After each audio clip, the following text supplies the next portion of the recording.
மழை பெய்த ஒரு மாலை. பேருந்து நிறுத்தத்தில் நின்றிருந்தாள் மீரா. அப்போது அவள் அருகே வந்து நின்றான் ஆதி. ஒரு சாதாரண பேச்சு அவர்களின் வாழ்க்கையை மாற்றும் முதல் சந்திப்பாக மாறியது.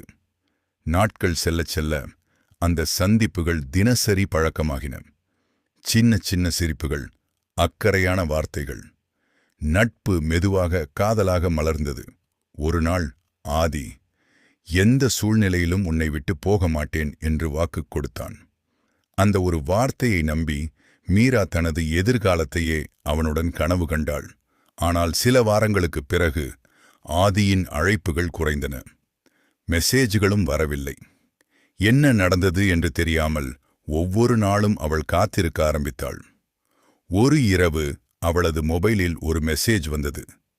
என்னை மறந்துடு, இதுதான் நமக்கெல்லாம் நல்லது. அந்த ஒரு வரி மீராவின் உலகத்தையே உடைத்தது. அந்த மெசேஜை பார்த்த மீராவால் அதை நம்ப முடியவில்லை. மீண்டும் மீண்டும் படித்தாள். ஏன் இப்படி எழுதினார் என்ற கேள்வி மட்டும் அவள் மனதை விட்டு போகவில்லை. அழைத்தாள். ஆனால் போன் அணைக்கப்பட்டிருந்தது. அடுத்த சில நாட்கள் அவள் ஒவ்வொரு காலையும் ஒரு நம்பிக்கையோடு விழித்தாள். இன்று அவர் பேசுவாரோ, இன்று ஒரு மெசேஜ் வருமோ என்று காத்திருந்தாள். ஆனால் வந்தது அமைதி மட்டும்தான். மாதங்கள் கடந்தும் அந்த ஒரு மெசேஜின் பின்னால் இருந்த காரணம் தெரியவில்லை. ஆனாலும் மீராவின் மனதில் ஒரு சிறிய நம்பிக்கை இருந்தது. ஒரு நாள் அவர் திரும்பி வந்து எல்லா உண்மையையும் சொல்லுவார் என்று. முடிவு சஸ்பென்ஸ்.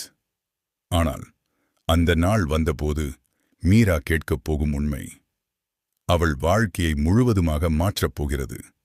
தொடரும் லைக் மற்றும் சப்ஸ்கிரைப். ஒரு சிறிய வேண்டுகோள், இந்த கதை உங்களுக்கு பிடித்திருந்தால் ஒரு லைக் கொடுத்து உங்கள் கருத்தை கமெண்டில் சொல்லுங்கள். இது போன்ற மனதை தொடும் கதைகள் தொடர்ந்து வர நம்ம சேனலை சப்ஸ்கிரைப் செய்து ஆதரவு கொடுங்கள்.